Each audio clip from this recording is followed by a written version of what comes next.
All right, Baltimore City Council Ways and Means Committee, we're here for ordinance 24-0521, ordinance of estimates for the fiscal year ending June 30, 2025. Eric Costello, Councilman from the 11th District, Chair of the committee. To my left, Odette Ramos, Councilwoman from the 14th District. To my right, Felicia Porter, Councilwoman from the 10th District. Councilman Mark Conway, 4th District. To my immediate right, Nia Garrett, staff to the committee. We're joined by representatives from the Mayor's Office and the Council President's Office.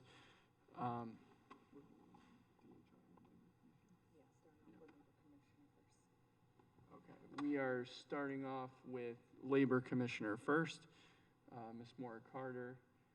If you could please introduce the members of your team that you have with you, first and last name, as well as position title, and then jump right into your presentation, please and thank you. You have to hit the button on the right at the bottom. Once your microphone is red, Okay. It is live. When you have finished talking, please turn the microphone off. Thank you. Well, thank you so much. Apologies for that. Good morning, everyone. I'm Deborah Moore Carter, Labor Commissioner for the City of Baltimore.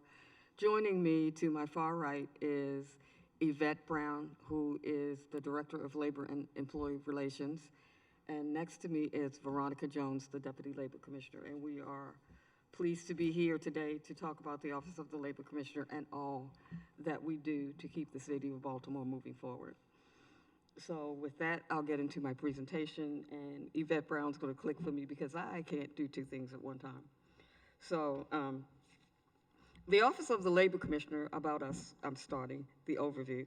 The Office of the Labor Commissioner works in partnership with agency heads, managers, supervisors, union leadership, and their membership and employees to promote effective labor relations in the workplace. Our core values of continuous improvement, teamwork, and achieving results are woven into every aspect of the labor relations management. We are a strategic partner with the Mayor's Office, and throughout our labor activities support the Mayor's initiatives and objectives. Now, regarding our goals for fiscal year 2025, and what I will say is that all of the memorandum of understanding will be up for negotiations in 2025, so therefore, our goals are to stagger labor negotiations to ensure completion by the end of the fiscal year. And I want you to note that public safety has interest arbitration, which can extend the time necessary to complete the negotiations process. Our second goal is to work in partnership with the Mayor's communications team and BSIT to explore the feasibility of the Office of the Labor Commissioner's bulletins being added to the citywide alert system.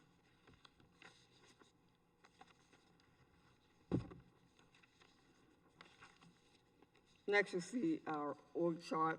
We are currently a staff of 6 with two positions pending being filled. Next one, Yvette. So our service is Service 128, Labor Contract Negotiations and Administration.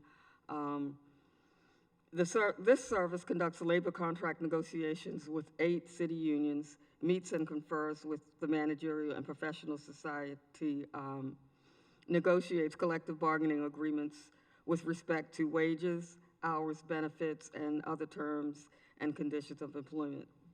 I might also add that the Office of the Labor Commissioner by law now negotiates with the deputy sheriffs, which is FOP Lodge number 3. They have one initial contract, and their contract will be open again for negotiations in September of this year. The major budget operation holidays, the FY2025 budget reduces the line item for legal fees related to contract negotiations. And that's it. Thank you. You mentioned by law that you all negotiate with the association representing the deputy sheriffs. That was state law? Yes, sir. Was that this past session or the previous session? The previous session. Previous session, got it. Can you give me Can you walk me through the cycle of negotiations for each of the municipal unions? Like, tell me let's start with like IAFF 964 and walk through each of them and tell me when the current contract expires Okay, and how long it's for. okay. You should start with 964. Well, I've just Oh. named one. You can start with whichever one Okay, you I'll please. start with the City Union of Baltimore, because the City Union of Baltimore, which represents recreation leaders, inspectors, and other types of city employees' office support, is approximately 2,500 employees. They have a 2-year agreement which covers FY24 and 25, with a 4% wage increase pending for both years. So the negotiations for the next fiscal year will start in January. And that's the same for everybody. All negotiations, except for what I mentioned about the sheriff, will start in January of 2025. Next, AFSCME Local 44. That's our blue collar union, representing about 2,000 people. They received a 4.5% increase for FY24 and FY25 negotiations to start with in January. There are 2 other smaller AFSCME locals. There's AFSCME Local 2202, which is human service workers and energy technicians. They're located in the Mayor's Office of Children and Family Success. There are approximately 75 employees. They also receive 4.5% for FY24 and 25.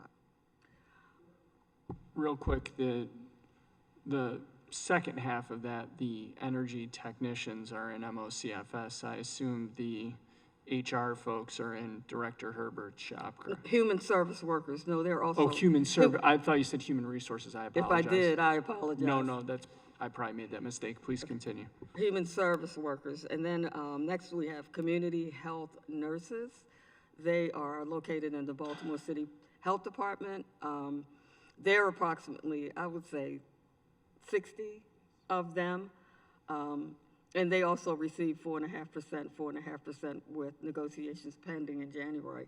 What I will say about the nurses is that the majority of them are located in school health, so therefore they're located in Baltimore City Public Schools. But they do have nurses who work in health clinics and other areas of the Baltimore City Health Department.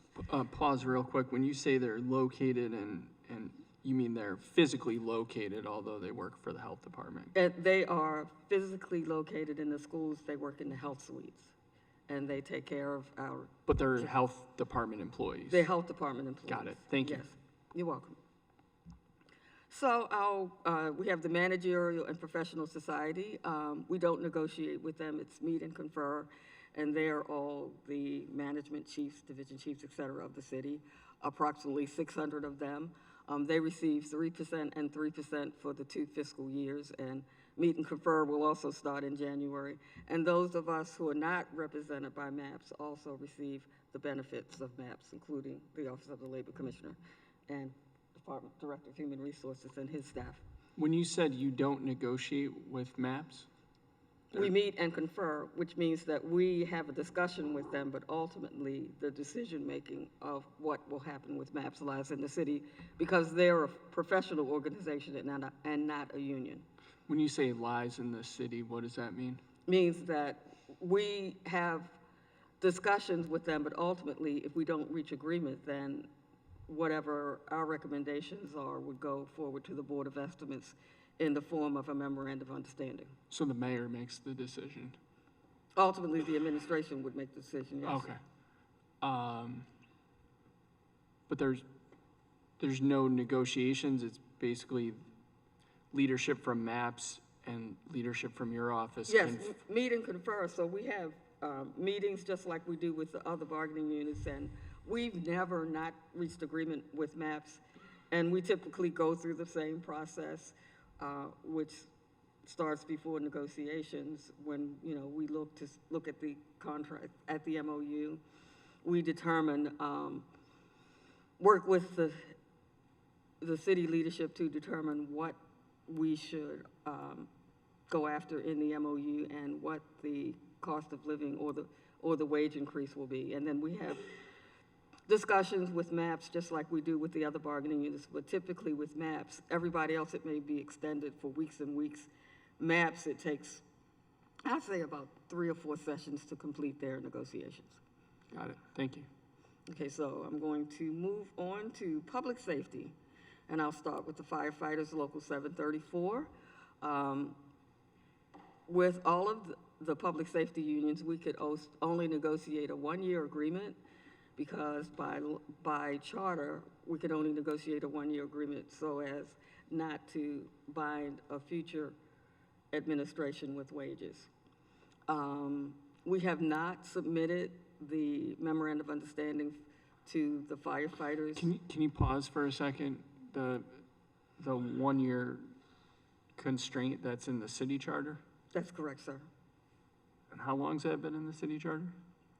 Probably since the 80s. And the reason why the firefighters and fire officers were the ones who wanted the charter amendment, because of something that happened years ago when they did not receive their wage increase. And then all of the other bargaining units joined in with them because to them it made sense. Got it. Please continue. Okay, so we finished negotiations with the firefighters and fire officers. They both have the opportunity to, if we do not reach agreement by March 1st, either party, the union or the city, can declare arbitration. And in this instance, so I'm going to, not to confuse you, go back and forth between the 2 bargaining units. So both of the bargaining, we did not reach agreement with either the firefighters or the fire officers. So we were slated to go to arbitration, but, which means that an outside party would be coming in, and it's baseball arbitration, so the arbitrator has to pick the final offer, which we submit, of either the city or the union. But fortunately, we continue to have discussions, and despite the declaration of arbitration, and we reached agreement with the firefighters, their memorandum of understanding is in review, and it's slated to go to the Board of Estimates the last meeting of this month so that they can get their wage increase July 1st like everyone else. And because of that, I would hesitate to talk about what the raise increase would be. The next one, fire officers, same thing. They had the ability to go to arbitration. We continued our discussions, and they, in fact, all unions, I'll say to back it up, once they reach tentative agreement with the city, it has to go back to the membership, and the membership votes to ratify the tentative agreement up or down. So the fire officers are having their ratification meetings this week, either today and tomorrow, or tomorrow and Wednesday. So once again, they're pending as well. And our goal is to expedite completion. I'm assuming that they'll be successful in getting their membership to vote in favor of the tentative agreement. So we're going to work to expedite getting their memorandum of understanding to the Board of Estimates by the deadline, by the June 25th, 26th meeting, so that they also can receive their raise increases July 1st. Which leaves me with the Fraternal Order of Police, Lodge Number 3. They also, we were also in negotiations with them for a 1-year agreement. Unfortunately, we are very far apart as far as wages are concerned with the FOP, so we are, in fact, going to arbitration with the FOP. The thing is, with the FOP, by law, they can have interest arbitration for wages, which means that the arbitrator would pick either the city's final offer on wages or the FOP's final offer on wages. But working conditions will go to impasse. We'll be using the same arbitrator, and there's a little more flexibility when you go to impasse, and ultimately the decision is up to the administration. So as I said, we're scheduled for arbitration July 30th and 31st with the Fraternal Order of Police. And I think I heard you You mentioned the three AFSCME unions, CUB, MAPS, two IAFF, and FOP. That's 8, correct? Yes. Is there 9? Well, the sheriff.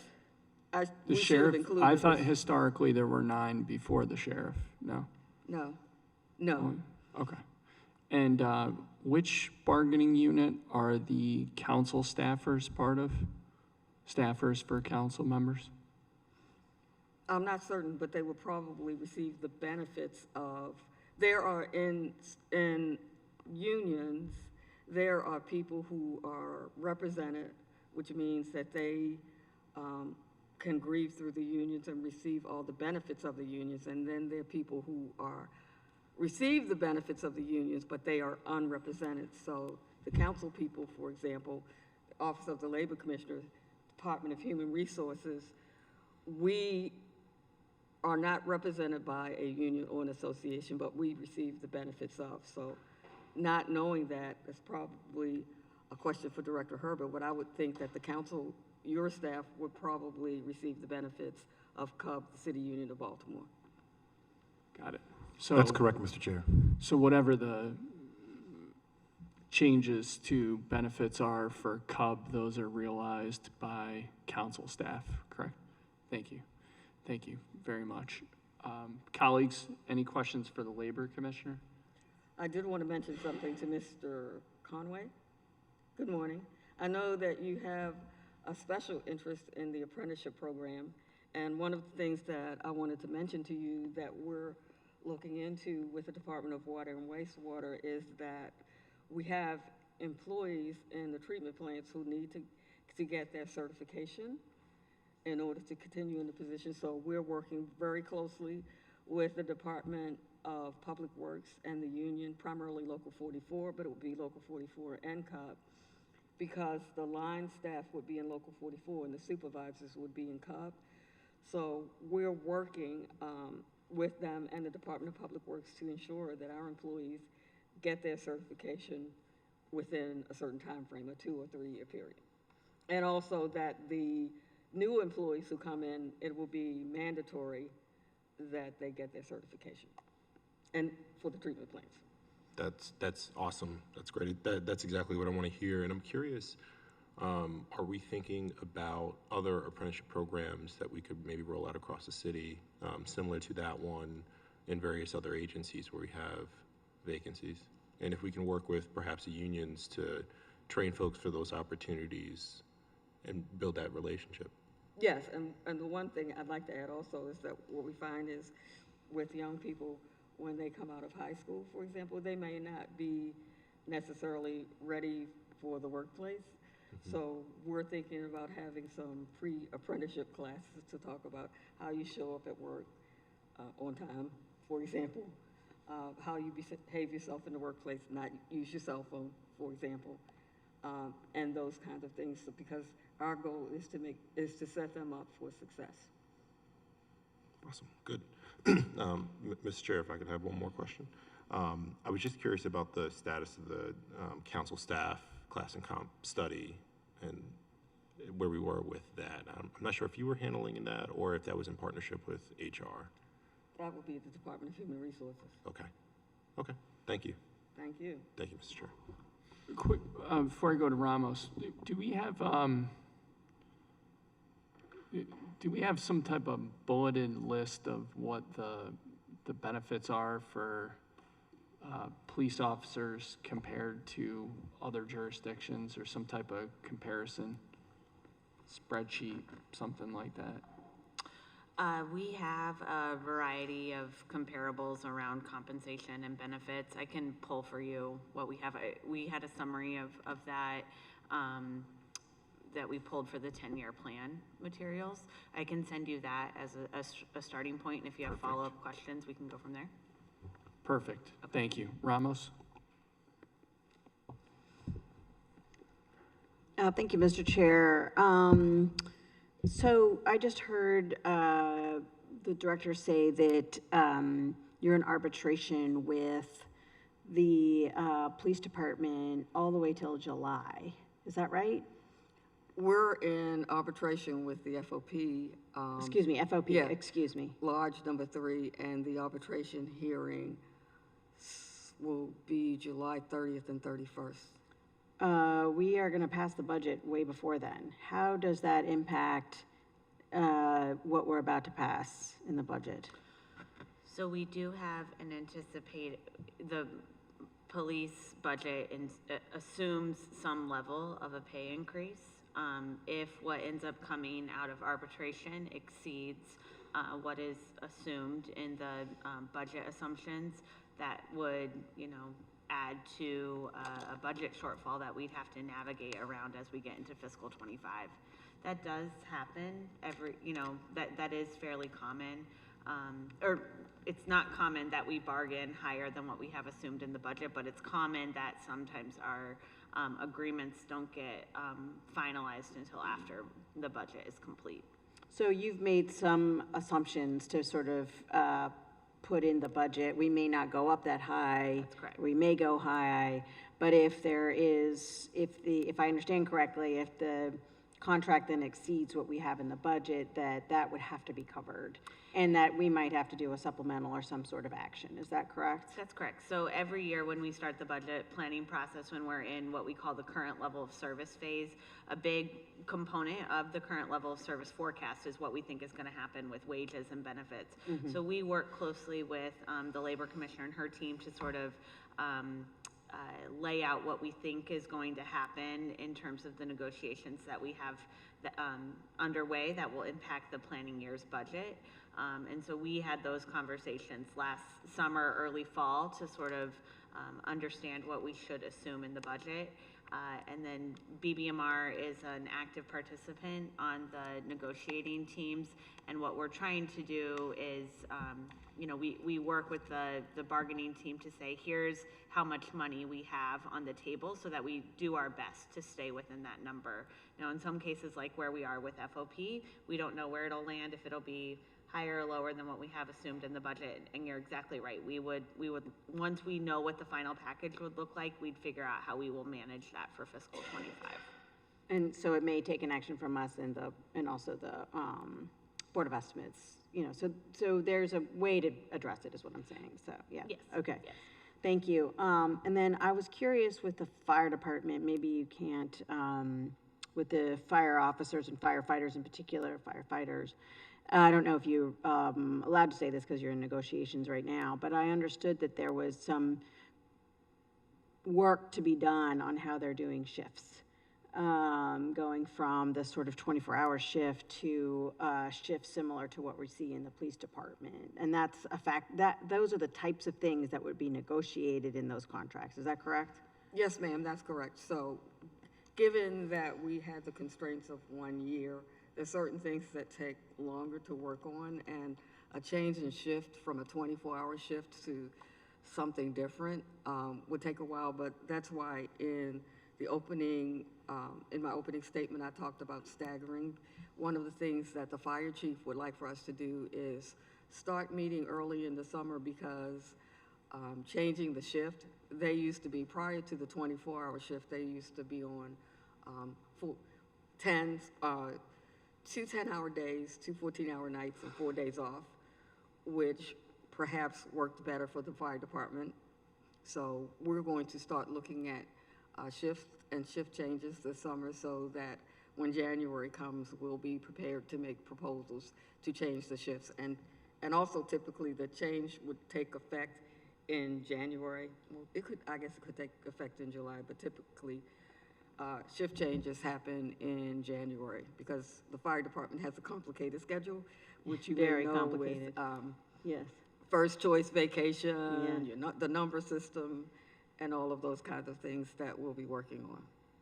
Right, okay, so that, I understood that was in the works. I wasn't sure what the timing would be, but thank you very much for that. I don't know how you keep this all straight, but that's amazing. Thank you so much. Thank you, Mr. Chair. Colleagues, any other questions for the Labor Commissioner? Thank you, ma'am. Director Herbert? Thank you. Good morning, Mr. Chair, distinguished members of the committee. My name is Quentin Herbert. I'm the Director of Human Resources and Chief Human Capital Officer for the city. With me, I have Lindsay Wines, who is our Assistant Director of Administration. And as we pull up our presentation,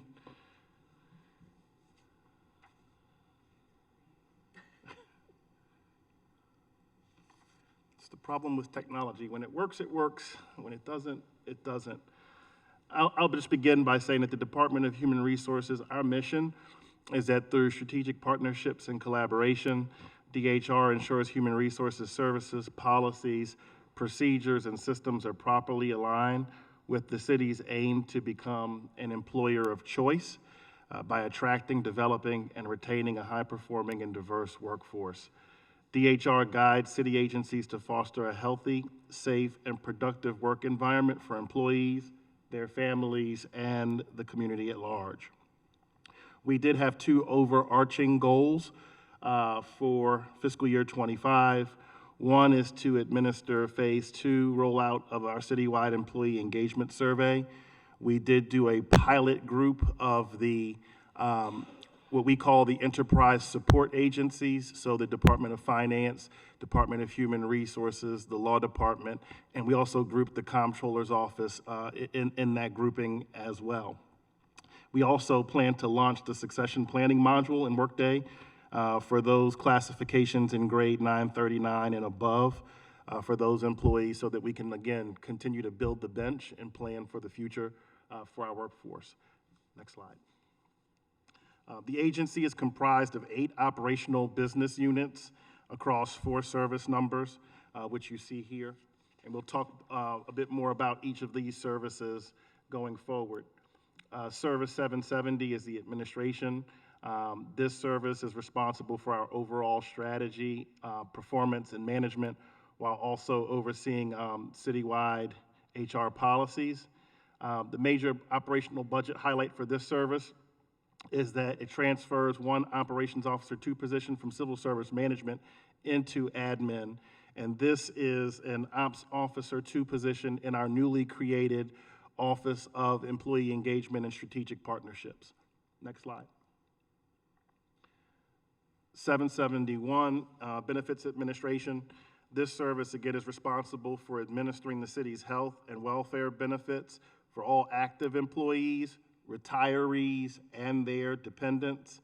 The overarching highlights for this service is that, 1, we're eliminating 1 nutritionist position in this service. There's also a $76,000 increase to professional services in the support of third-party vendors for COBRA benefits, and a $31,000 increase for position reclassifications that will be realized in the 2025 budget. These are for some of the lower paid CUB members that are in our agency that have not seen increases for quite some time. And this will allow us to we believe, to right size the salaries for those lower level earners in our agency. Next slide. For Service 772, or Civil Service Management, this service includes the Office of Classification and Compensation and Shared Services and Recruitment. You'll see $213,000 for the creation of a Chief of Talent Acquisition and Recruitment. I just want to highlight that both this position and the Ops Administrator 2 position in the admin office, these are all using existing funds. These are not our new funds, but we have reallocated funds to create these positions, and also an $83,000 increase for professional services to support CBI and testing contracts for the fire department and the police departments. Next slide. Okay, and Service 773, Learning and Development. This service offers learning and development opportunities for city agencies to meet both personal and professional growth for our city employees. I will say that I'm very proud that last year we received funding to offer Skillsoft training to increase our number of licenses, where we can now offer trainings to the entire enterprise. I think before we had like a 2,000 limit in licenses. We now have an enterprise license, so any employee in the city of Baltimore who wants to take those trainings and to better themselves professionally can do that. And so that's a high level of our services, and we are glad to answer any questions that you may have. Thank you. We've also been joined by Councilman Z. Cohen, First District. Conway? Thank you, Mr. Chair. I will start with my question from the Labor Commissioner meeting. Where are we with the class and comp study for council staff? Yes, we completed a class and comp study. It was an enterprise study. Two of the positions that were included were the two positions that are in the council's office, the council technician and the council assistant positions. They were a part of that study. I believe the CA spoke about this preliminarily in her comments. That study is being looked at more globally about how we can implement that in conjunction with our 10-year financial plan. The study has a preliminary cost impact of about $50 million. And so we're looking at how we can implement that strategically. I will say that what we found in the study is what we kind of already knew, that at the hiring level, we are close to market and competitive with market, but very shortly after that, we fall out of market. And the reason that that is because CUB has 3 levels, of advancement in career before longevity. AFSCME has 4. I got that backwards. CUB has 4, AFSCME has 3. And so what happens is once they get to that next step, they are already outpaced by our surrounding jurisdictions. And so one of the recommendations is to change the way that we compensate employees. On average, there's a 60% band between starting and ending salary in the market. So between the starting salary and the top of the band, there's like a 60% gap. We see that in MAPS. That is true in MAPS. However, in AFSCME, it's 17%. And in CUB, it's about 25%. So that tells us right there's no room for growth. So one of the recommendations is that we have a more comprehensive pay structure that has multiple steps throughout career, so that at every interval, employees see some increase in addition to COLA throughout career. A change like that would require collective bargaining with our labor stakeholders, and so that is being worked on as a comprehensive plan with the 10-year plan to accomplish that. We are also open to discussing how we can maybe have a stopgap for those folks that are in those 2 positions in the council in the interim. And it sounds like, given what you said, it sounds like we're planning on implementing this over 10 years. I'm not saying over 10 years as a part of the 10-year financial plan. So it may not take 10 years to fully implement, but we can't do it in a vacuum. We have to look at other initiatives that are in place and changes that we'll be looking to make over the next 10-year financial forecast. That's very helpful to clarify. Thank you.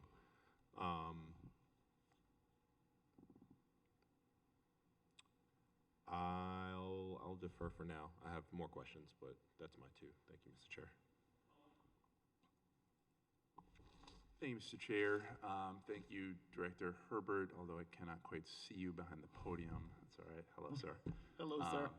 Good to see you, Labor Commissioner. Good to see you as well. Just to briefly piggyback off of the last line of questioning, I think it is absolutely urgent that we move forward with some kind of stopgap as it relates to council staff. I think, we've been sounding this alarm. Thanks, Councilman Ramos. I think we've been sounding this alarm for well over the last year, 2 years. Folks are just deeply, deeply underpaid, and we're asking them to work really hard to often deal with some of our most frustrated constituents. I know for me, I have many constituents that they may not love me, but they love my staff, because that's how good these folks are, and it is killing me that we continue to undervalue their labor. So I would just ask, and then I'm going to ask my question, but I would just ask that we do move expeditiously, Madam Budget Director and others, with implementing some kind of stopgap, understanding the need for CUB and AFSCME to be at the table and to be part of that conversation. I just think now is the time. So would sincerely appreciate that. Thank you, sir, for that. Of course. And we'll take that under advisement, and we'll do. Thank you. Absolutely. And I'll follow up with you offline on that as well. Yes, sir. Thank you. I did want to ask, I think Baltimore is not unique to the rest of the country in that I really do think we have, I don't want to call it a crisis, but a serious municipal workforce challenge. I think that COVID did what it did. I think that just folks have fallen out of love with going and spending their career working in government. I think this generation is just much less apt to want to come work in municipal government their whole life and career, which is fine, but I think that we as a city need to adapt and need to meet the market where it is. And so I wonder, I know Mayor Scott and his team this year are beginning to implement a pilot with our HBCUs around bringing in some folks for almost like an apprenticeship. I just think that Baltimore, we have some of the best schools, some of the best universities in the country here in our city. And I think there's a missed opportunity between UB and Hopkins and Morgan and Coppin and Loyola and BCCC. I mean, there's so much talent that comes here and then leaves. So what can we do to more proactively make it so that folks want to stay and specifically want to go work for Baltimore City? Because I think this city is the next great American comeback story, and folks should want to be part of that. But I don't think we're doing enough to build those bridges and attract the next generation of talent. So I'm curious your thoughts on how do we retain, both from our high schools, but also from our colleges and universities, how do we bring people in so that they want to come here and stay here? Great question. Thank you. I'll speak from a high level about attracting talent, right? The HBCU program that we launched earlier this year is one step in the right direction. Many times folks that are in college, they aren't thinking necessarily of the public sector as a career. Many times they're thinking of going out and making the money, right? Sure. And it's not until those dreams aren't necessarily realized that they look at public sector as a viable option for a career. What we're also seeing, unfortunately, I don't know if it's unfortunately or fortunately, with millennials and Gen Zers, are no longer seeing public sector as a long-term career opportunity. We no longer see people that are coming into city government with the thought of staying for 20 years right. to get the pension, to get those long-term benefits. They're seeing public sector work as an opportunity to come, to gain valuable experience that can make them more marketable in the private sector, where they can then go and make more money, right? We do know that the public sector will never compete with the private sector in terms of employment, in terms of compensation.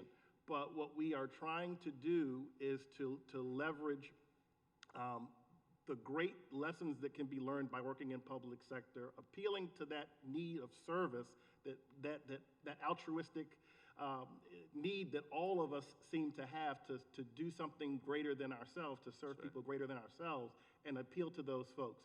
We do have a great partnership with the University of Baltimore, where we are sending some of our best and brightest employees to the Certified Public Manager training.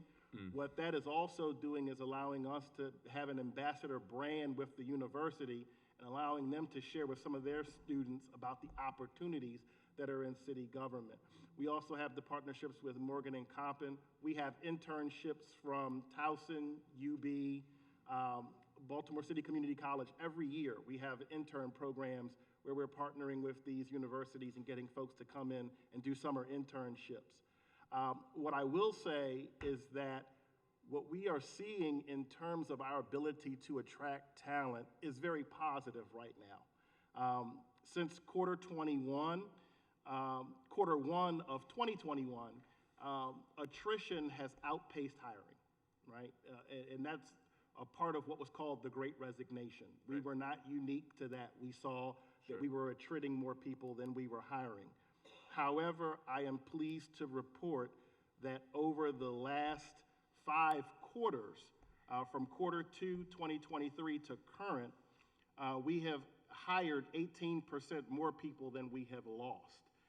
And so our hiring is now outpacing our attrition for more quarters than not, which is something that we haven't seen since before 2020. So I think we're moving in the right direction. To your point and to the discussion that we had through Councilman Conway's question, I think as we build that more robust apprenticeship program, that's going to get us more people that are interested in working in city government in those critical field positions. No, I think that's right, and I think your analysis is right as well. And I think we have to shift that perception of government being this place to go for folks who can't find a career in the private sector. I mean, this is what greater opportunity would someone have to do meaningful, real change work than come work in Baltimore city government? I mean, you talk about a city that has experienced every opioid crisis, discrimination, segregation, the Rust Belt, all of the challenges are here, but what a great opportunity for someone who's ambitious and wants to dig in and solve real world problems. I think there's no better place. And I think we have to market ourselves that way and work with partners like Baltimore Core, like our universities. I just think there's a lot of, the GBC, I think, is thinking a lot more critically about talent retention right now. I just think we got to do more to position ourselves as a leader, as a place where smart people, no matter what their age is, want to come and work, whether that's for 5 years, 10 years, or 20, that's, to be determined. And the last thing on this point, I also think it's really important to lower the barriers to entry. I know that in some cases, we've sent folks who've interned in my office or come through some program to go try to work at an agency. And I'll be real with you, they've had a very hard time with long waiting periods, without hearing back, with just a whole bunch of barriers. And to your point about millennials and Gen Z, they're not going to tolerate that. They're going to go work somewhere else, and they're going to find a company or an organization that will hire them quickly without a bunch of having to run through a million traps. And so I think internally, we also have work to do within HR, but within our agencies, on making it easy for someone who wants to come work here to just get the job and get going.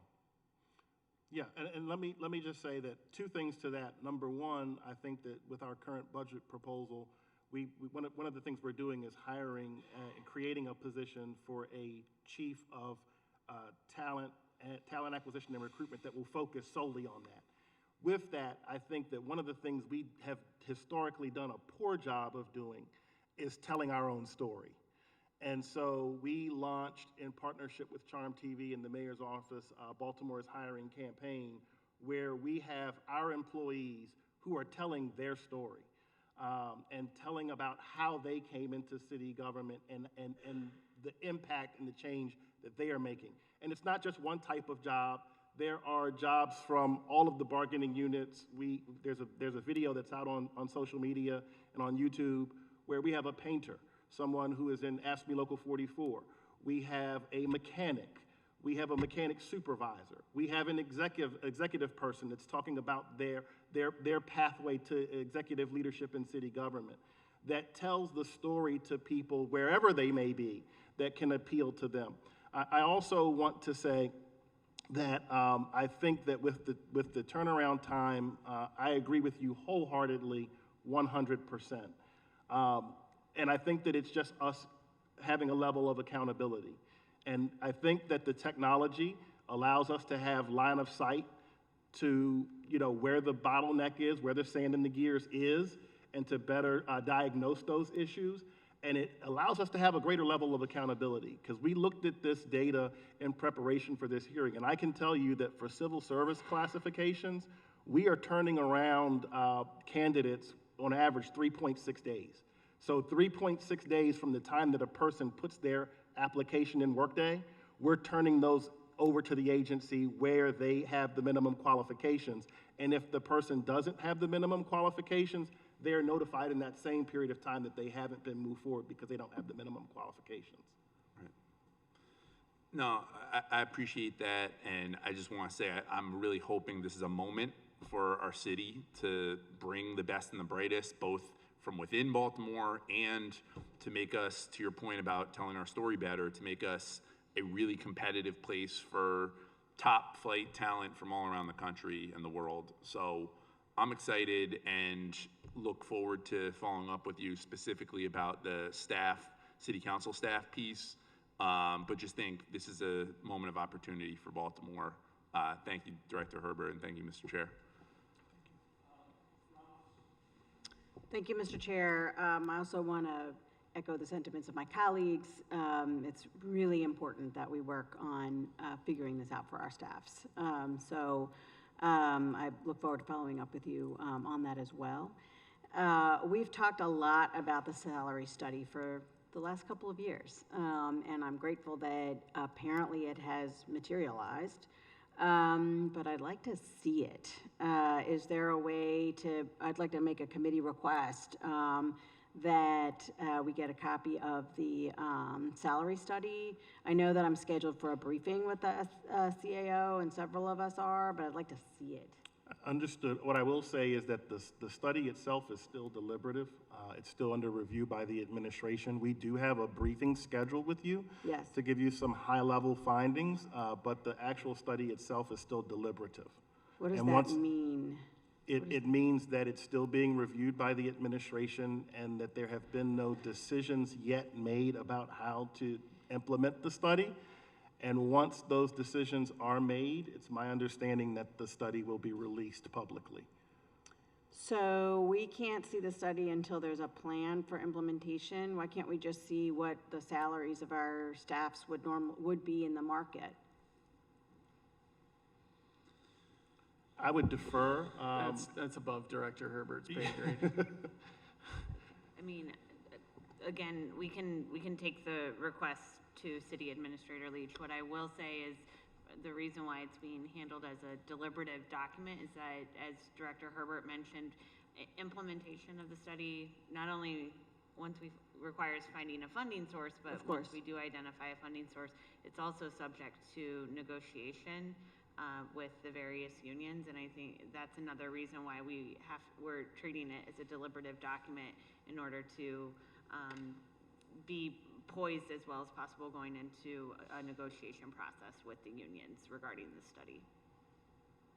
Oh, so that's the piece, is to try to figure out what's the best way and to keep the city in a negotiating position with the unions.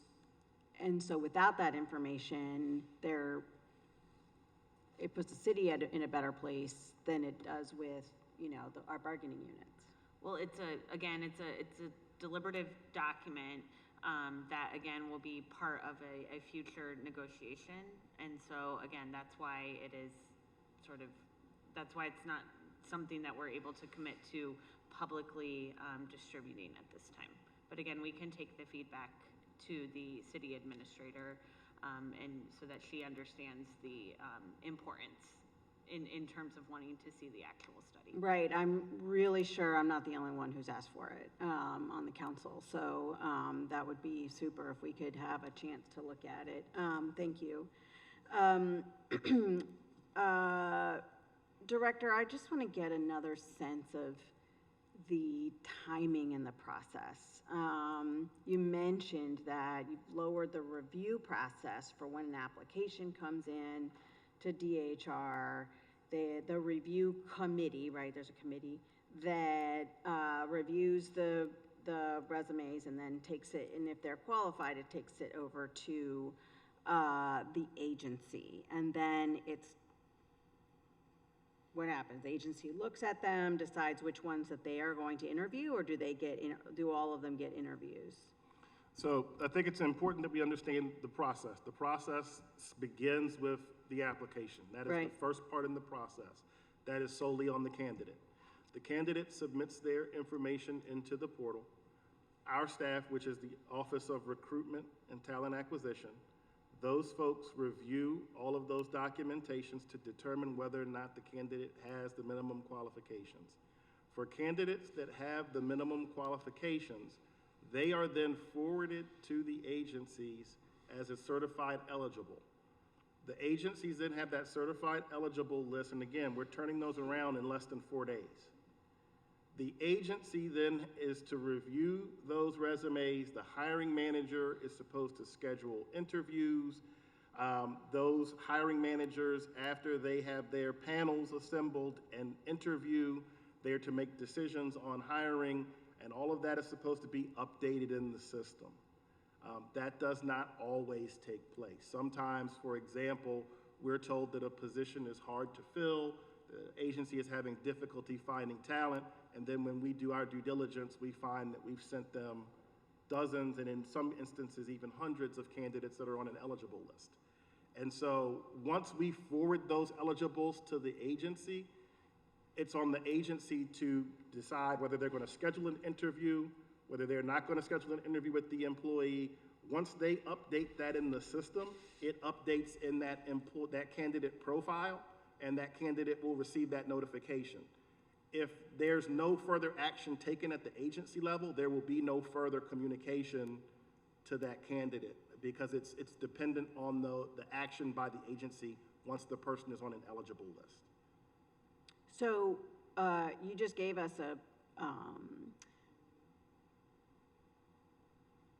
in answer to my colleague, you were talking about how you want to make sure that this timeline, makes sense and that we're attracting the most talent. So what is your interaction with the agencies? Every agency has an HR person, correct? And so are you convening the HR people? Are you trying to just make sure this is seamless, that there's communications? Do you check in with them and say, hey, we just sent you 100 resumes, where are you on this? Because I think it's really important that this flow happens, because I heard the same thing my colleagues have heard, that we've had people apply, and then it just goes out into the ether with no response. I do think that if a candidate is not being considered, they should have a response. So you might want to think about that as well. But again, so what is that interaction that your office has with them? Couple things. I want to push back a little bit, because as I sat here last year, I believe you and I had this same interaction, and we went back and looked, and we verified that folks were getting the communication in their candidate portal that they did not meet the minimum qualifications for a position. Whether they're checking that, I can't speak to that. That's one issue. Another thing that you asked about is how frequently we're meeting with HR folks. We meet with the HR community bi-weekly. We also have bi-weekly meetings with what we call HR leaders, which are those who are the actual agency HR leads. And one of the things we talk about is recruitment. Unfortunately, we don't dictate or determine what the agency HR personnel does. And in many instances, it's not even the agency HR personnel. It may be the hiring manager for that particular bureau or that office that is hiring. And the agency HR person may say to us, hey, I've told the hiring manager they need to hire, they need to fill this position, and they haven't scheduled interviews. They haven't even put together an interview panel yet. So it's not always the agency HR person either. Sometimes it's the hiring manager that is holding up the process. And again, we can't tell an agency hiring manager, you need to hire in this position. What we can do is when we receive the requisition, we can post a position, we can forward you a list of certified eligible candidates. We can say to you, hey, you've got this eligible list, what are you doing? But at that point, it becomes the responsibility of the agency. And we've had a recent incident with an agency where we had sent, I believe it was 47 candidates, and the list closed. The list expired. So they had to repost the position only, for us to get more candidates to forward. So that there are a number of moving parts in that process. And what I will say is I agree with Councilman Cohen that we do have to be more responsive if we expect to hire. What I would like to highlight at this moment, however, is an example of where agencies are committed to partnering with DHR in a real way to go after talent. And I have to commend the Department of Public Works in that.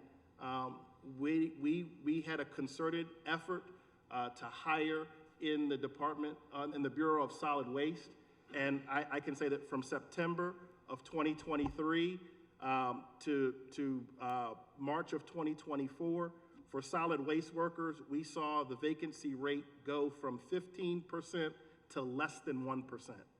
We saw the vacancy rate for solid waste drivers go from 24% down to 2%.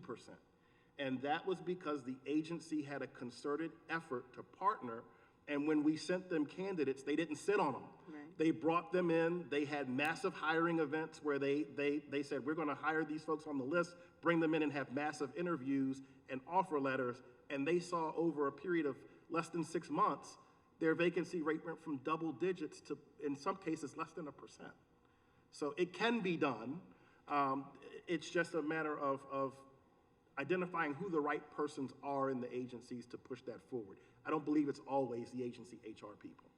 No, I appreciate that, and I think that, and I'm glad that you pointed out the opportunity that you had with DPW and that kind of situation and partnership can occur. So I do appreciate that. I think the exchange we had last year was specifically around a specific position at DHCD that I was concerned about, which we can talk about offline. But I think that the timing is really important. I'm really glad that all of these hiring events are occurring as well. So I do appreciate that. I think we probably want to have a larger conversation with the CAO if some of the agencies that we're hoping that would hire are not doing the same thing. My understanding is that 911 is going to be doing something similar very soon. There better be some Spanish speakers in there. And also that there's some other agencies that really saw that success, that they're moving forward. So I do hope that more agencies take advantage of that. I have some more questions, but I'll yield. Thank you, Mr. Chair.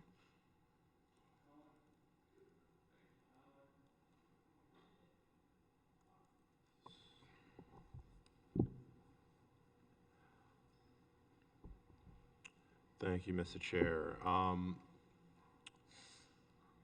want to go back to some of the questions about the apprenticeship programs and what we know about what we have today, and just, can we start there? What apprenticeship programs, what agencies currently have apprenticeship programs, and how many folks are within those programs today?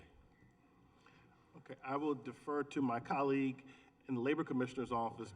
We have a joint apprenticeship committee. Okay.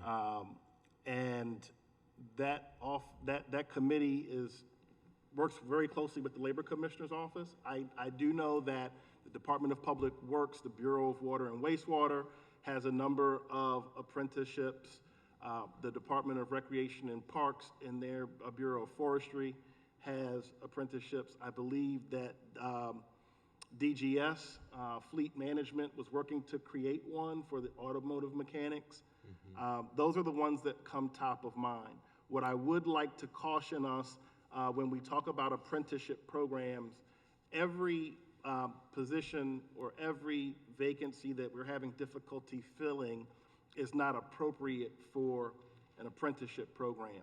Apprenticeships programs have to be certified by the Department of Labor through the Maryland Apprenticeship and Training Program. And one of the requirements is that it has to have that classroom piece. So you have to have enough classroom instruction to last you for at least a year, which we found out this heartbreaking news when we tried to create an apprenticeship program for CDL drivers. And we were told that you don't have enough there's not enough classroom instruction around CDL driving for you to have an apprenticeship program for CDL drivers. So that's something that we need to keep in mind as well. Apprenticeship programs historically have been around skilled labor positions where folks are learning a skill through the apprenticeship program, and that skill is something that, if you think about, for example, our building maintenance workers, automotive mechanics, where a person would traditionally have to go to school to learn that skill. The apprenticeship program eases that burden from them. Yeah, it makes a lot of sense, and I would agree. I don't think every job in the city is appropriate for an apprenticeship program. I do want to better understand which ones we have operating and what opportunities exist to either expand those existing apprenticeship programs or explore other opportunities in other positions.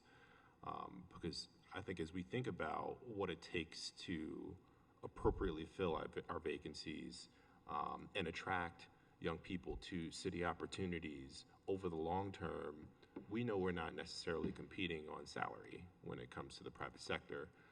If we're able to work with our high schools, our nearby universities, or universities, of course, within the city, and have folks get their feet wet early, they may find a love for the work that they're doing here in the city and stay with us and start a family here and so on and so forth. And that's ultimately what I want to think about. I guess part of the reason why I was going down that line of questioning is because I want to understand what it costs. What does that look like in the budget if we are currently doing a couple of apprenticeship programs now? How many people are we serving? Is it 10 people? Is it 20 people? And what does it cost the city to operate these different programs? And when we're looking at these different programs in different agencies, some agencies are going to be more appropriate than others, and then understanding how to expand that work where it is appropriate is what I'm trying to wrap my head around. So I guess to that question, I'll just ask straightforwardly, for our current apprenticeship programs, what does that cost us in the budget? Where do I identify that? I will say that part of the requirements for an agency to participate in the apprenticeship program is that they have to have a vacant position. So the person is put in a position, but they're not paid at that full salary. And then once they complete the apprenticeship program, they receive the additional compensation. So that's how it works, I believe, today. Again, I don't have line of sight to the work of the Joint Apprenticeship Committee. Okay. I would defer to my colleagues, Labor Commissioner's office there, but I'm sure that that's something that we could probably get to you, that information. Okay, yeah, that sounds good. So what I'm hearing is when we bring on an apprentice, that actual apprentice does not cost any more than necessarily filling a spot. They're filling a vacant position in the meantime and pulling out of that salary that we would have for a vacant position. So the real cost to an apprenticeship program is going to be the training, and it's going to be whatever classroom amenities and otherwise come with the program. So I'll make that an official request. Can we have a cost assessment of our apprenticeship programs today? What agencies, what positions, and how many apprentices are we currently working with? What is the cost of that apprenticeship program today is what I want to know. The other question I have is, now we were having a lot of conversation around recruitment. I want to get some insight on how things are currently working today. I know there's been a lot of questions about the return to office policy and how it's been working. I'm not sure if we've been keeping any metrics or data on that. How is it enforced? Do we keep track of how many people are coming in? How do we do that? And what are we seeing by way of compliance and making sure that, if people are coming in 2-3 days a week, whatever the official amount of time they should be here, are we seeing that people are coming in? And are we seeing any change in activity across the city? Thank you for the question, Councilman. I will say that we configured Workday to allow for folks that when they are doing their time, that one of the things they can now do is to identify where they are working, whether they are teleworking or whether they are in the office. We also have required everyone who teleworks to complete a telework agreement that identifies their telework days. That, it's my understanding, we have very high compliance numbers there. We can tell you where the folks who are teleworking, where they are, what days they should be teleworking. the central payroll would have better line of sight to who is actually identifying that in their time cards, right?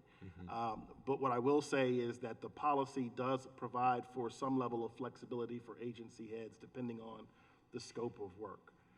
I believe that in another hearing, the issue was raised with Philadelphia, city of Philadelphia. I actually am good friends with the HR director for the city of Philly, who happens to be a Gen Xer. He happens to be a baby boomer. And so he has very visceral views about working in the office place. And he was very candid with me in sharing that has adversely affected Philadelphia's ability to go after top-tier talent, particularly those who are millennials and Gen Zers.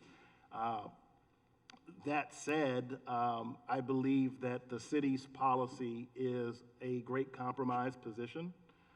It does provide a certain level of flexibility. However, understanding that, getting back to what we were talking about with Councilman Cohen, that when you work in the public sector, our primary objective is to service the needs of the constituents of our city. So I believe that our policy that we worked on with the CA's office to develop gives the best of both worlds.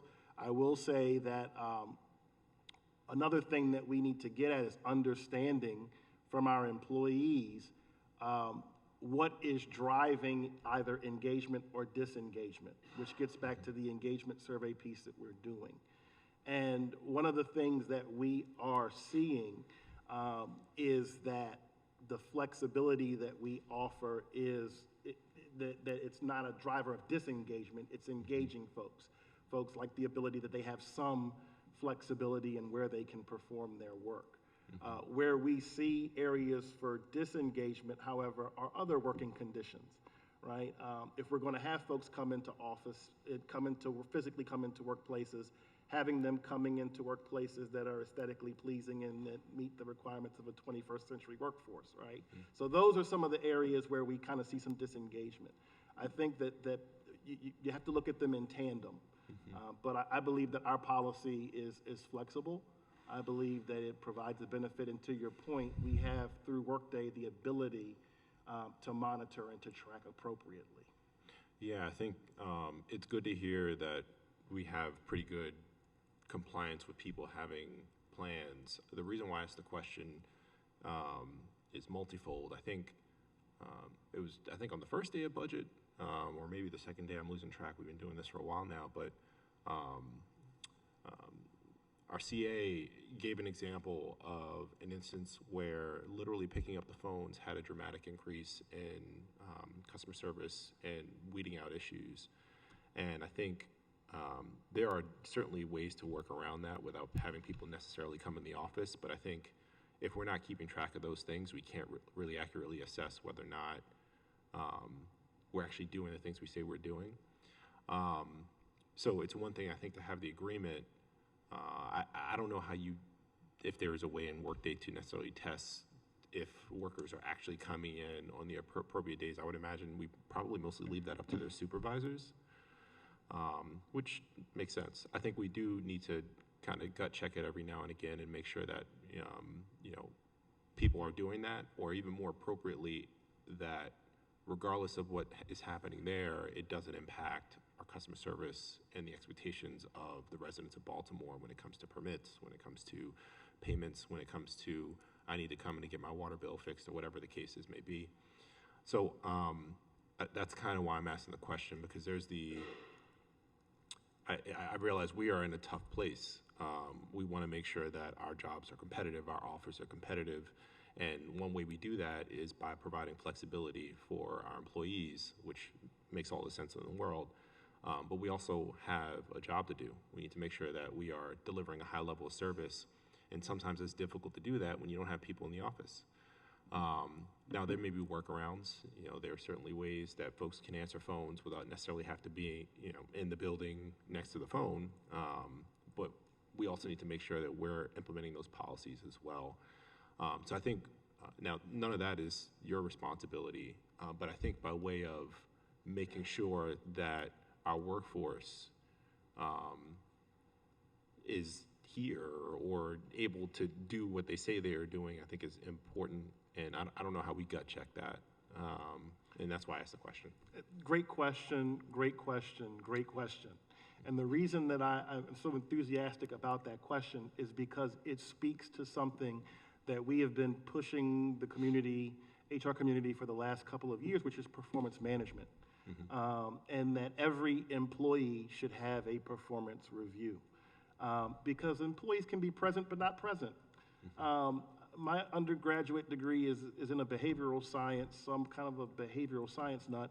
And there have been studies in organizational development that have looked at whether or not employees are more productive in an office or working remotely. And time again, it's a so-called water cooler issue. If actually being at the water cooler improves a person's productivity and the performance of their work. And time again, the studies and the data have shown us that changing the work arrangement or the work environment alone is not a panacea for solving an organization's perceived problems, right? So if folks have poor customer service skills while they're at home or while they're in the office, they're going to have those same poor customer service skills if they're working remotely. The way to get at that is through performance management. If we have poor performers who are not providing quality customer service, that should be documented in their performance reviews. That person should be placed on the PIP. We have a plethora of training that is available for those who are in those forward-facing, customer-facing positions whereby they can do that. It can be done. It gets back to what I mentioned earlier about accountability. In DHR, we had the ability to monitor, how our phones were being answered. And we have a performance measure that in our benefits office that all calls are answered within 30 seconds, right? And we're tracking to that. And we're holding accountable particular folks who we can see, hey, you didn't answer, the phones today, what's up? Or you only took 10 calls today, what's going on? It's that level of accountability. And managers have to manage. And if managers don't manage, then we'll have those issues. One of the issues with the agency that you were referencing from an earlier hearing was that there were multiple lines that were no longer in use.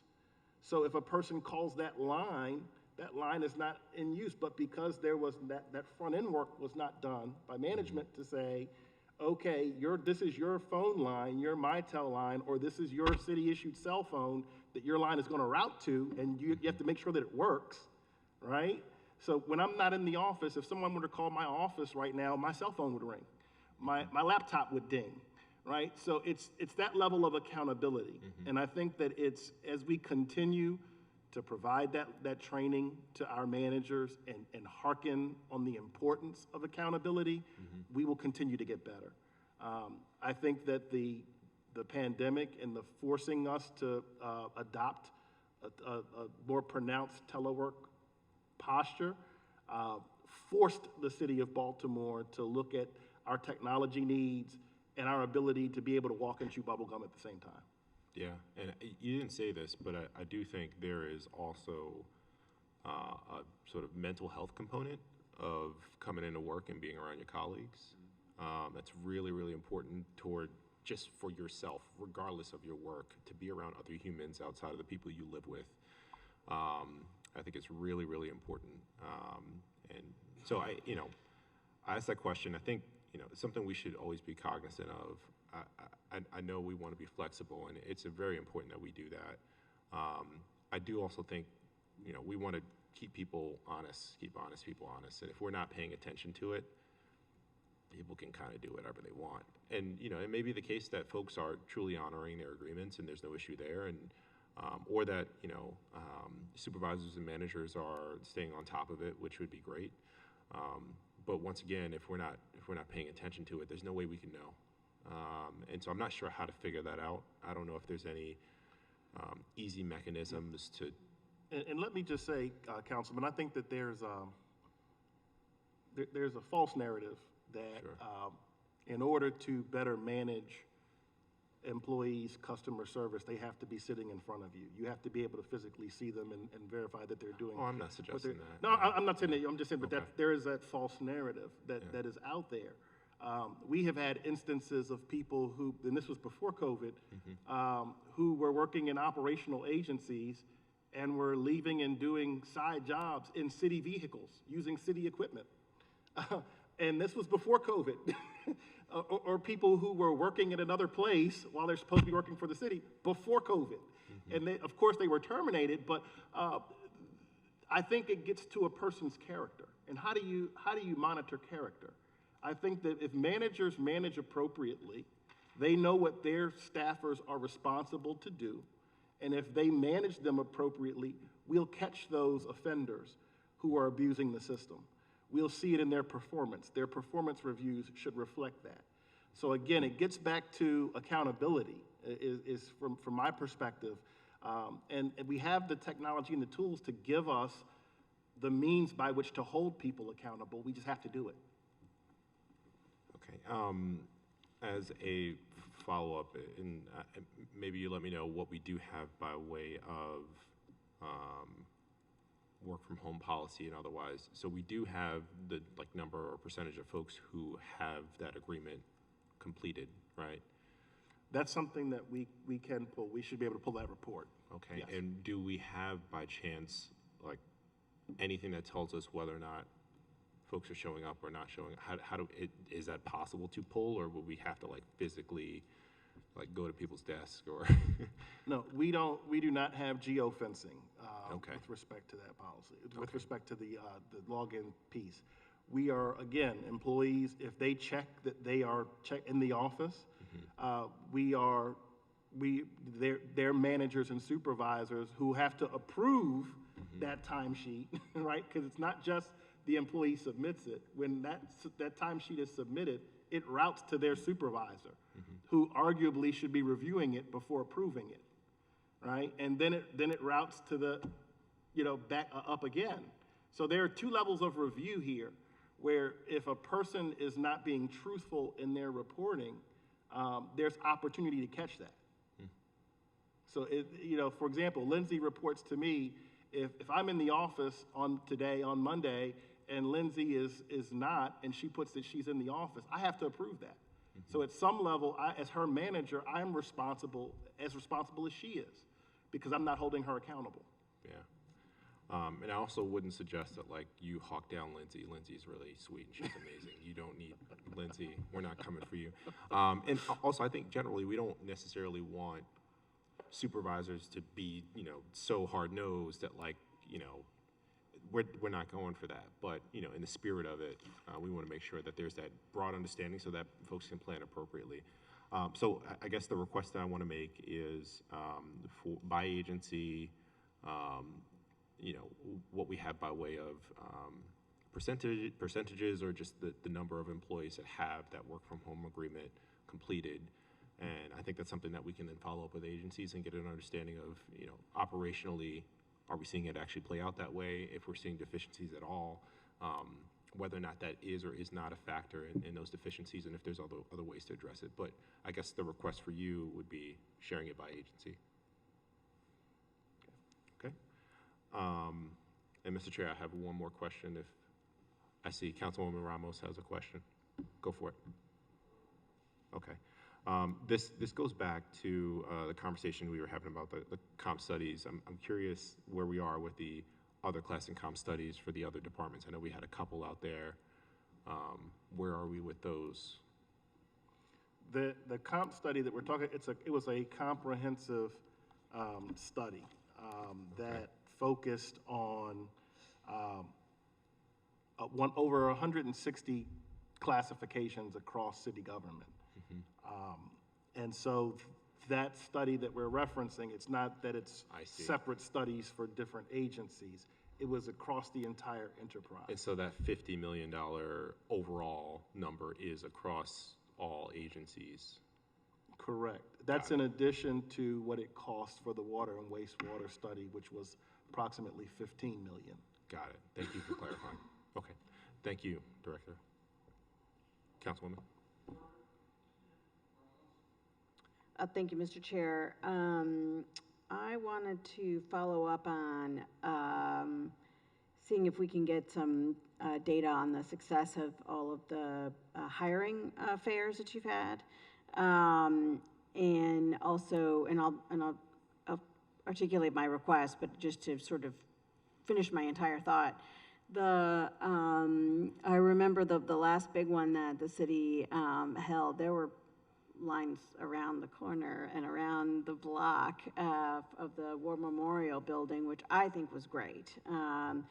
And so I want to know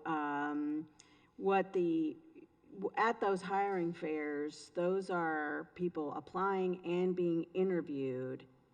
Is that correct, or it's just the application process? No, it's the first day of the most recent event was what we call an informational session. Folks can either apply for a job, if they've already applied, but they want more information, they can engage with the agency representatives there and learn more about the position. We kind of recommended folks, if they had any questions, they could come and with their questions and just meet the folks from the agency to kind of introduce themselves. We did have a number of folks who did not apply and wanted to apply. We understand that there is a digital divide, and so we had 30 computers in a computer lab on the first floor of the War Memorial Building.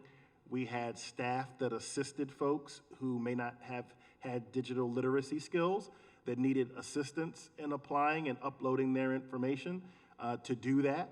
And then the second event was a actual interview and / hiring event where folks were called back.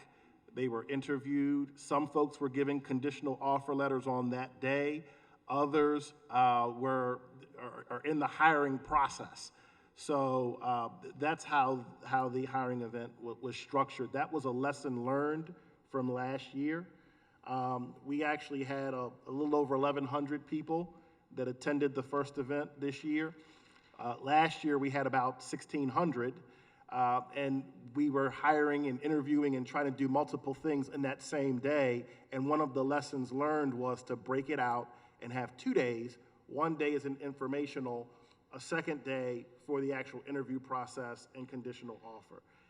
And it's my understanding that we had on that second day just under 150 interviews. Many of them received conditional offers on that day as well. So do you have people who speak Spanish that are helping people with the applications in Spanish? We do. We actually have 2 in our office that are Spanish speakers that we're assisting. We also have in our Office of Strategic Partnerships and Engagement a Spanish speaker who also happens to serve on the Hispanic and Latino American Commission, who helps us tremendously with translation, with making sure that, working with MEMA to make sure that our postings are in English and in Spanish, and that we do have coverage at our events. Great, that's very good. And so some of the agencies themselves are doing hiring events. Are they doing that same 1-2 sequence? How is that working with your office, and what does that look like? Some of them, sometimes we work with the agencies. Some agencies will do their own events. What I will say is that the events that we partner with agencies quarterly are more small-scaled events. And so those are more likely to be events where folks may get a conditional offer on the day of the event. The event that we had in May was a large-scale event where we had multiple agencies, that were represented, thousands of people, and it just logistically makes that process of finding space to interview and do that in an efficient way virtually impossible, which is why we broke it out to 2 days for that large-scale event. The smaller-scale events are just that day. I'd like to make a request that we get some data from all of the hiring events this fiscal year so far, and sort of the people who came in, but then ultimately who was hired. And I'll put that in an email as well so that you get that. Then my second question, just shifting back Councilwoman, to, can I just clarify? So would you like us to log that as a formal committee request? Or Yes. is that, okay, so you would like DHR to provide statistics on attendance and the outcomes at hiring fairs that took place over the course of fiscal '24? correct. Okay. And not just theirs, but also the agency, the individual agencies as well, broken out by agency. Broken out. Okay. Well, some of those we would not have. If the agency did not work with us to do the event, we would not have access to what their attendance and/or results were. Those I'm would have to sure come that from could the be agency. obtained.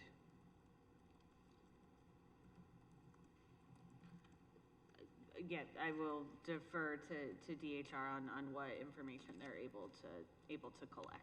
Okay, and where we can't collect what you've got, then we'll go to that specific agency and ask for it. Okay, thank you. Going back to some of the items in the budget book, so this is a question for you, Director. There's several places in the budget book that talk about savings, so you're, getting rid of some of those vacant positions. But there's also statements in the budget book, and we'll just use DHCD as an example, where it shows that there's going to be a new position added, but it says the language is, will be added in the middle of the fiscal year. So can you explain kind of both dynamics of what you're trying to do with the budget relative to expressing vacancies, but also how that would work? I mean, do these positions then have to be created, which means they have to go through the committee and all of that, or are we creating them in this process? Yeah, so I'll take both of those items separately. So in regards to the fiscal '25 budget balancing strategy as it pertained to vacant positions, so when agencies when general fund cabinet agencies received budget guidance for fiscal '25, the administration requested that agencies examine long-term vacancies and provide a list of vacancies that could be abolished if needed as part of the budget balancing strategy. So as the mayor's office was reviewing the budget proposals and putting together a balanced budget plan, they reviewed those recommendations from the agencies, looked at length of vacancy, operational impact, that sort of thing, and ultimately included abolishing 89 general fund positions as part of the overall budget balancing strategy. What that did was if you'll recall last year's budget balancing strategy, we used a temporary one-time measure, what we called turnover savings, in order to realize savings from vacant positions. So what we wanted to do was we took those savings out of the '25 budget, but what we wanted to do was come back and identify where there were positions that we really didn't need and could be abolished with no service impact. So that's where you see a reference to position abolishments throughout the budget. Now, in terms of new positions that were created in fiscal '25, so keeping in mind that fiscal '25 was the first year that we were using Workday, the fully integrated system for building the budget. While agencies were building their budget requests, we were not able to identify a solution that allowed us to create positions during the budget planning process. And so what we had to do for fiscal '25 was put funding in the budget, which means agencies will have to come back through after July 1st and formally create their positions through the Expenditure Control Committee, or ECC, and the Board of Estimates. What I can say is that a number of agencies have been very proactive and have pulled together their ECC and BOE documents so that they can get their positions approved as close to July 1st as possible. My team and the DHR team, we've been allowing agencies to start submitting those requests now, knowing that the position couldn't actually be filled till July 1st. This is also an issue that Director Herbert and I have discussed, and we've already started to plan for how we will have a better solution when we build fiscal '26 that will allow us to go back to our former practice of actually creating new positions in the budget process. Thanks for that explanation. I just remember 2 fiscal years ago when we added more money in for the in-rem lawyer positions. It took a year to create those positions. Yeah. Your explanation is telling me that you realized that this was a challenge and are trying to expedite that at some point. And the trick is, when agencies are creating positions, if they're creating something brand new, like NREM's attorneys were brand new. Brand we new. didn't have anything like that. Right. But compare that, for example, to last year when we created additional solid waste crews in the budget. When you're creating a solid waste crew, you know what those classifications are going to be. They're going to be, you're going to have one driver and 2 solid waste workers. When you're creating a brand new thing, that's where the DHR team needs a little bit more time to figure out how would you appropriately classify a position. And one of the things that I've tried to be really careful about is we don't want to have the budget process be a way that agencies can get something classified higher than it should be or lower than it should be. The role of class and comp is really important in terms of maintaining uniformity across the enterprise, because without that, we know that we will have lots of disparity from agency to agency, and that will create a whole other host of problems.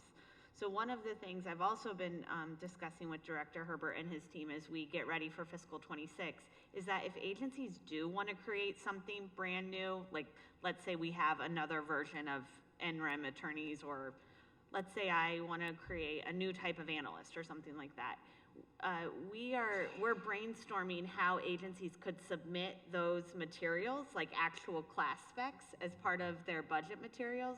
That would give class and comp time to start looking at the position materials, so that before we publish the Board of Estimates book, the DHR team could come back and say, hey, we think it would be appropriate as this classification. So what we're really trying to do is figure out how can we collect as much information in the planning process so that we can get things created correctly in the budget, so that we can cut down on those turnaround times. But again, all of that is going to be dependent upon how well agencies are able to plan and pull together materials and get them submitted as part of their budget package. No, thank you very much for going into that detail. I think it's extremely important as we, start to get creative about some of these solutions, but also trying to do this quick, trying to hire people quickly, because a year waiting for interim lawyers was really ridiculous. So, okay, well, that'll be helpful. I look forward to following up more on that as well. Thank you, Mr. Chair. Colleagues, any other questions for HROLC? Thank you. We're now in recess until 11 a.m. for the courts. Thank you all. Thank you. Appreciate it.